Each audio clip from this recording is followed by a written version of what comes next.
Hey folks, Simon here. So, confession time. I once spent $300 on things I honestly forgot I even bought. Empty boxes arrived at my door, and I had to rack my brain to remember what it even was. And, oh, Simon, same vibe. I am still, to this day, paying interest on a phone I replaced like 2 years ago. That bill just keeps hanging around like a bad song. Yeah, we were both just drowning in stuff. Closet packed, kitchen drawers jammed, stressed out, and somehow not any happier. And honestly, it took a while to notice what was happening. Yeah, and then we stumbled into these 10 little rules that actually changed everything. Nothing wild, just like small switches, you know? So today, we want to share those rules. And hey, heads up, try this. Count how many times we say the word buy. I'm kind of curious who gets the right answer. Drop it in the comments if you want. And if you hear us talk about impulse buys or peace of mind or what it means to get carried away, don't sweat it. We'll explain them as we go. This podcast is about keeping it real and relatable. All right, so why does materialism just grip us so tight anyway?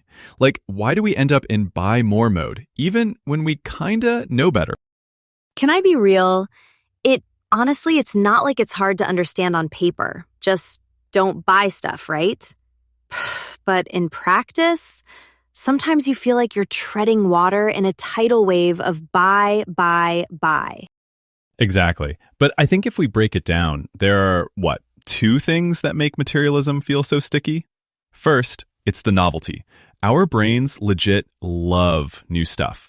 Fresh colors, a different app icon, a cool new version. Our heads go, yes, please, give me that little dopamine hit. And the companies? Oh, they know. That's why you see limited edition, just launched, new drop, all the dang time. And then, honestly, all it takes is one friend at a party going, wait, you still have that old model? Boom. Suddenly, you're side-eyeing your own phone and thinking, maybe I'm kinda behind.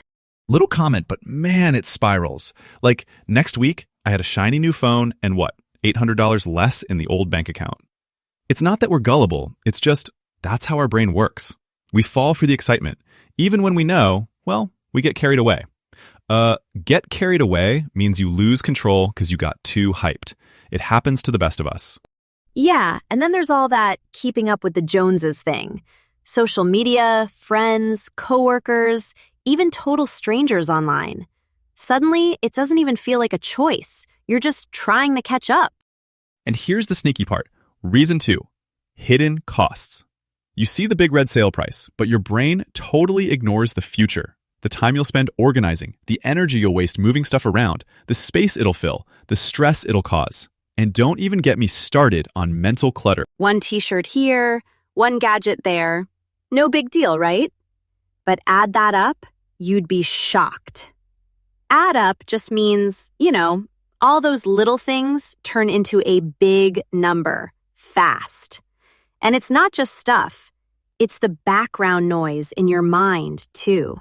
Yeah, basically, materialism's got these tricks. Novelty hits your brain, you compare yourself to others, and all those little costs just stay invisible. It's a strong combo. But we can make different choices, really. Let's pause. Which thing hits you harder? The pressure to keep up? Or is it the hidden costs for you? If you want to drop pressure or costs in the comments, I promise I'll read every single one. All right, let's get to the good stuff. The rules that actually helped us out. All right, let's roll right in. Rule 1, buy nice or buy twice. Simon, want to do this one? For sure. So last year, I bought 5 pairs of cheap sneakers because I kept wearing them out. Spent about $150, and none of them really lasted. Finally, I got one good pair, $120. And guess what? Still going strong 3 years later. Oof, classic. Being frugal is smart. You don't have to be a cheapskate. You just, you think long term, right? Yeah, frugal isn't cheap. It's using what you've got or buying once and not again. Making do, not just scraping by. Make do is using what you have, even if it's not perfect. All right, rule 2. If it's not a hell yes, it's a no. This is my favorite because my brain just loves to go, maybe. But a meh is always a no. And meh stuff just sits there, collecting dust. I had this t-shirt. That thing became my closet ghost. Every time I opened the closet, it haunted me. Wear me or admit you never will.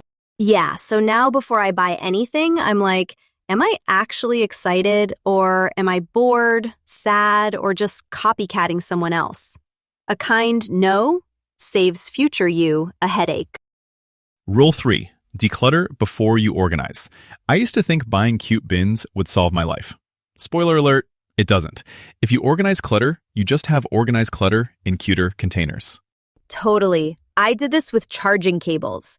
I wanted a new little organizer, but after decluttering, half the stuff was broken. I only really needed 2. Declutter first, then what's left actually matters. Rule 4. If you don't use it, you lose it.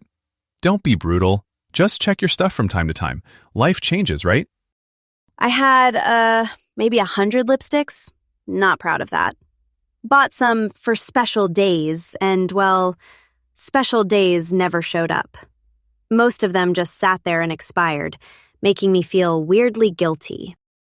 Yep, someday items. Now, I do little clearouts every couple months. If it's not in my rotation and I don't miss it, it goes. More breathing room, less museum of old me clutter. Okay, rule 5. This one is magic for like late night online shopping. Wish list plus wait. Every time you want to buy, drop it in a wish list, add a note, price, and wait at least a night. Seriously, I started doing that in a notes app. Most of the stuff just sat there and fizzled out. Like 70% never even made it to checkout. It's wild how sleeping on it makes you realize you didn't care that much. Sleep on it just means wait till tomorrow before you go for it. So helpful for impulse buys when you just click buy without thinking because your brain is hyped up. With this rule, it's a lot easier to stick to a plan. You don't get carried away. See what I did there? Love it. Okay, we've covered the first 5 rules. Which one lands for you? Do you think you'll try first? Comment a number if you want. Rule 1, Rule 3. We read them all. All right, let's jump into the other half. The rules about actually keeping things calm and sane in your everyday life. Rule 6. A place for everything and everything in its place. Messy space equals messy brain. At least for me. Gave my wallet a forever home in my bag. Same pocket every single day. I know, sounds weird, but now, no more last-minute wallet freakouts. I did that with, get this, adapters. I gave them a box, and my brain did a little happy dance. Group your stuff. Socks here, shirts there, headphones in that drawer. It's like future you giving you a high five. Totally. And the more often things return to their, quote, spot, the less chaos creeps back in. That's how you stop drowning in clutter. One habit at a time. Okay, number 7. Don't buy a problem. I nearly bought a white rug once, even though, Simon, you know this, I spill coffee like a total cartoon character. Would have just been buying myself a cleaning problem every week. Yeah, or that time I paid interest for months on a phone just to look cool. Buying something with debt for the sake of it, you're not just buying the thing, you're buying a headache for future you. So now, when we want something, we ask, if I buy this, do I buy work, stress, or extra costs along with it? If yes, say pass. Rule 8. Have a why before you buy. It's sneaky simple. I try to stop and ask, honestly, why do I want this? Is it just the sale sticker? Is it just pressure? Or is it actually something I'll use or love every single day? Your why is like a filter, not a rule you have to obey, just a gut check. No good reason? Pass. Doesn't have to be drama, just not today. All right, number 9, the spark joy rule. If it makes you smile or feel at peace or just happy when you use it, that's joy. Doesn't need to look cool on Instagram. My ratty old hoodie brings me more joy than anything I bought last year. Yeah, sometimes the thing that sparks joy is just silly. A mug, a book, a vintage cassette player that only half works. Oops, that's mine. But it makes me happy, so it stays. If it doesn't spark joy, thank it and let it go. Rule 10 is tough love. If I can't pay for it in full today, I don't get it. This one stings. I used to do the buy now, pay later stuff, but future Simon was tired and broke and busy worrying about it. That's not peace of mind. Peace of mind is the calm you get knowing you're not in trouble with money.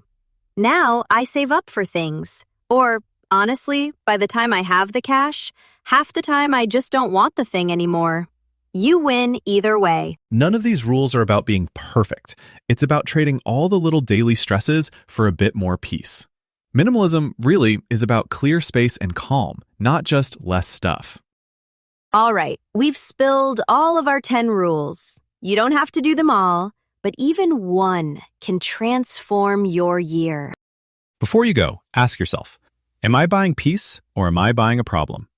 Let us know in the comments which rule you might try. Or hey, share your own. And did you count our buys? Write your number down there. Simon's double-checking the right answer for the pinned comment.